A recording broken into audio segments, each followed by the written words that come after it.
After weeks of intense debate and protest leading to its amendment, President Bola Tinubu on Wednesday signed the Electoral Act 2026 Amendment Bill into law, setting the legal framework for the conduct of the 2027 general elections. This is also coming just days after the Independent National Electoral Commission, INEC, unveiled the official election timetable. The new law is expected to introduce adjustments aimed at strengthening transparency, improving logistics, and addressing operational gaps observed in the previous election cycle. Following the latest development with the president sent into the Electoral Act, what is next? What is the future of democracy in Nigeria, given the level of distrust towards the build-up to the polls? Joining us to dissect these issues is Oluwole Osaze-Uzzi, former INEC voter of education, and I also understand that you're former Attorney General of Edo State. Great to have you. It's also a delight having you once again. But we'd like to go straight to Dr. Abati, with you there in Abuja, so just fire the first salvo. Well, Mr. Uzzi, thank you for joining us on the morning show. Thank you for the act is done now. We now have Electoral Act 2026. Yes. But let me ask you, the law has passed. Does it meet your own expectations? Because this morning I was talking about expectations. Now, yesterday we had Mikey Guinea, whom you know very well, on this same program. And he was talking about dangers with the law has passed, saying that should the electronic transmission to IREV portal, should it fail in 2027, the lives of polling officers may be in danger, the lives of ad hoc INEC agents may be in danger, given the passion with which many Nigerians have approached this lawmaking process. What do you say to that other point? Well, I cannot agree more with my commissioner, Mikey Guinea, because we have been in the trenches. We have done this whole thing before. We have been through this whole hog. And without wanting to be sounding like a prophet of doom, this is... I don't want to come back in a year's time and say, well, this is a chronicle of a story foretold. Sadly, we are going to be haunted by the ghosts of the past because there hasn't been any significant change. Why do I say that? In the past, we're involved in election administration. We saw the use of the card reader and the provision that was made by the commission in case the card reader fails. In case the card reader failed, we used what we call the incident form. The incident form to record an incident. Look, this is a card reader that is supposed to be used for accreditation, but unfortunately it failed. So rather than disenfranchise any registered voter with a valid card, we said fill the form, the incident form, and you're allowed to vote. Now that became the norm. That became the norm because people just ignored the card reader completely and then decided to use the proviso, decided to use that lacuna in the law. With that in mind, if you say transmission failed, then you allow the primary evidence of voting and scores of candidates is on the EC8A, the manual, the paper.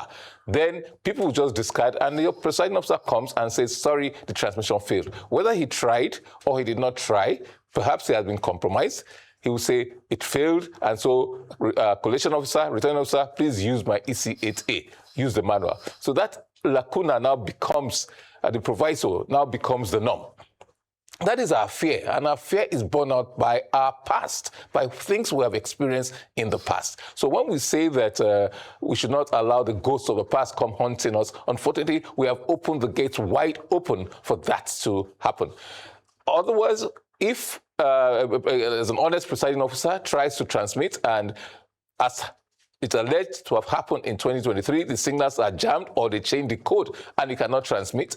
The community, people around there might pounce on him and say, no, you are being funny, you have been compromised, you want to change things. His life, therefore, is actually at risk. His life and the life of all those young Nigerians that are put out on that patriotic duty to conduct the elections, they are now at risk. even though he's honest, he's played by the rules, he has done everything as expected of him, then, or her, then you see his life gets into risk. Yeah, but I asked you about expectations with the law now in place. I think that's the point. Expectations, they're not much in terms of expectations. Not much that if you keep doing the same thing and expect a change in outcome, you know the definition of madness. And that is what it is. My expectations and the expectations of many Nigerians are not particularly high. The expectations are that if people would do the right things, but we assume that because of our history, people may just not do the right things. Some people may not do the right things. And because of that, there cannot be a different outcome. We still don't know what happened in 2023 with the presidential results. The National Assembly was fairly okay with the presidential, both conducted and same day. We still don't know what happened. So what kind of expectations? We don't expect anything different than what happened in 2023. Sad enough. Sadly, what we expect is lack of transparency, shenanigans, stealing elections, stealing votes. I mean, that's what a lot of Nigerians expect, and that's just it from what was passed. But let's talk some real talk. As we speak today, please confirm for me, has INEC written any guidelines to follow this law that was just passed? And secondly, the president has assented a law in 24 hours. Did he read through it properly? Did the Attorney General look at it? Did they even clean it up? What did they even pass? Did they harmonize what happened in the National Assembly? Because, I mean, correct me if I'm wrong, I'm not sure I saw anywhere where they harmonized. They just had a concert on Section 60, Subsection 3, and I think Subsection 84, where they talked about indirect or indirect primaries and all of that. I'm not seeing where they harmonized line by line. So, did the president go through the rigor? Is this not going to open them up for litigation? Then, what are even the guidelines? What will you advise as the guidelines we should write around using this law that has been passed now? Did INEC even see it before the president assented to it? These are some of the questions. Yes, Rufai, you rolled up quite a number of pertinent questions there, several of which I'm afraid that I can only speculate. I'm not part of INEC, I'm not part of the presidency, but let us look at the circumstantial evidence to draw certain conclusions. As for INEC, no, INEC could not have written guidelines for a law passed less than 24 hours ago. I don't think we have that kind of efficiency. I'm not even too sure whether a certified copy of the law has been forwarded to INEC. I don't know about that, and I'll be very, very surprised, because it must go through a process. It must go back to the National Assembly, and the clerk has to certify that what was transmitted to the president is the same thing as what he signed. So what was transmitted is now the law. He now certifies that and then gazettes it. That process, nobody with the speed with which the president assented to that, I'm sure they can do that in 24 hours. Yes, the speed worried me. Some people might say it was undue haste. We want laws to be passed with some certainty, with some speed, but when it's done, you make haste slowly. With the controversies that surrounded the passage of that bill, I thought the president should have referred that bill as passed, as harmonized, to his Attorney General. He's a very distinguished lawyer. He's been involved in some of the most controversial, some of the most important pre-election and election petitions in this country. So well-versed. And I think the team in the Federal Ministry of Justice is well-grounded. I think they should have used a tooth comb to go through that bill as passed before presidential assent. And also, I think the input of INEC after the harmonization ought to have been sought. Now that the thing was done in less than 24 hours, definitely a thorough examination of that, appraisal of that bill could not possibly have been done by all the people who should have been done. Is it open to litigation? Probably not. They passed through the process. The process says, look, the National Assembly goes, both houses harmonize the variations in both bills. When they harmonize that, they send it to the president. It goes back to the House, the respective houses of the National Assembly, and then it goes to the president. So they follow the law. Whether they follow the spirit of the law is a different thing. We did not see that committee, the Harmonization Committee, go through the disparate clauses as passed by the House of Representatives and as passed by the Senate. We did not see that. Whether they did or did not, I don't know. What we saw were excerpts from the reconsideration and the House of Reps going chapter by chapter rather than clause by clause, or rather than looking at the disparities in both. We just saw them group, chapters 1, sections 10 to 20, pass, in a very almost perfunctory manner. You have had this bill for a couple of years. You've had public hearings. You've had inputs from all stakeholders, and you delayed it. The House, the President, the leader of the Senate, for example, had promised us by December it would be done. You did not do that. Instead, you brought it here, and in 24 hours, a whole process has just gone through. I am a bit worried about that. I don't think they did go through all the things they should have gone through.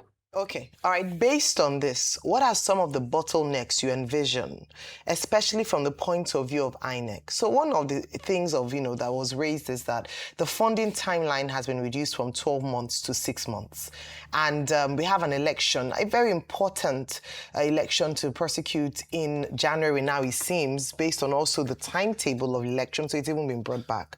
Do you think that INEC could be ready enough to give Nigerians a free, fair, credible election based on this new legislature and based on the timeline, the limited now timeline that they have? They have thrown a big challenge to the Commission, a really, really big challenge. We keep talking of the big elections, the general elections. Let's not forget that we do have elections in a couple of days' time. We have elections in the FCT area council elections, and usually they depend on the Electoral Act for that. So what law will be applied? Is it the 2022 law or the 2026 law? There's a law in place now, 2026. So, for example, this transmission, I don't know how prepared the Commission is to deal with the new law. They have to study that law. It will take more than a couple of days to really study the law, to see the differences and the disparities between the 2022 Act and the 2026 Act. And I'm very worried about the efficiency of the Commission, and especially regarding those timelines. For example, procurement. Procurement takes the process. And under the Procurement Act, not only must you have a budget for any budget head you wish to expend, but you must also have the funds in your possession. They should be in your accounts before you award a contract. So I see no rationale for reducing the 180, the 1 year in advance to the 6 months that the National Assembly did. That did not come from INEC. It was not. I saw some of the submissions, the memo presented by INEC to the National Assembly. The reduction in timelines was not part of it. So I don't know why, in their wisdom, and whether they actually consulted with INEC to say, this is what we intend to do. I quite honestly do not understand the logic. So yes, INEC has a ready excuse now in certain areas to say, look, because the law was passed and it was passed so late, there was nothing we could do about this. I don't even see how the law enhances the logistics or the operational requirements of the Commission in view of what transpired post-2022. I don't see how, but let's wait to see and get a closer scrutiny of the law and see whether that happens. I don't see how. Mr. Uzzi, it appears that the elections, the area council elections, municipal elections in the Federal Capital Territory will be a litmus test for the new law. The principle, of course, is that a law cannot have retroactive effect. But this law is now in place ahead of the elections. So let us imagine that they will use Electoral Act 2027 to conduct the elections in the FCT. But the question is INEC ready? INEC already has said it would use e-transmission in the FCT elections. Do you think INEC is ready? The same INEC that is just asking for about over 200 billion to cover technology procurements, to upgrade technology. Would they pass this test or fail it? Readiness of INEC? Well, only time will tell. In about a week or two, we'll probably come back here and answer that question. I've been far removed from the Commission. I've been out of the Commission for almost 6 years now. So I really don't know. I cannot speak authoritatively about its preparedness. I can only be outside looking in. I have spoken to several officials of INEC, and the assurances have been given that they are ready. They were waiting for the electoral framework, but preparations had gone on with the existing framework as it was up till yesterday. But after yesterday, the new law kicks in. In many regards, it's still almost the same thing as the old law in many regards. And actually, INEC has been doing transmission or attempting to do transmission right from 2019, 2020. First governorship widespread use of transmission and the IREV was done in, I think, the dual governorship election of 2020. So it has had a lot of practice. And the law still says you should transmit. The difference is the proviso that if you transmit and it fails or it does not get to the portal, then you are allowed to use the C8A, the form. So I expect that you should be prepared. There should be no excuse to say the law was in that regard. There should be no excuse to say that the law was only just passed, because it's still the same basic thing. The difference is that the law seemed to suggest, it gave with the right hand, and that is that use e-transmission. Now recognizes e-transmission, but taking with the left hand that in case that does not work, then this is a fallback position. So it has. But IREV, we've been told repeatedly, is a viewing portal. So whatever is shown on IREV portal, would that be the main thing? Whereas the law says the primary thing is from EC8A, manual collation. I haven't seen what was signed by the president, so I'm circumspect about commenting too much about that. But amongst the drafts of the bills that we saw before, the bill attempted to upgrade, if I may use that word, upgrade IREV to part of the collation system.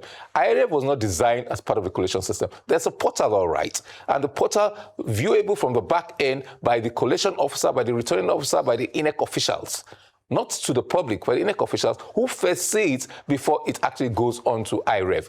And that's part of the confusion. If they put IREV as, elevates it as more than a viewing portal, then it changes the character of what IREV is. So IREV has a dual role, is both a viewing portal for the officials at the back end, but also a viewing portal, it's no longer entertainment, it's no longer television for the public to watch, but it's now upgraded, elevated to more than that.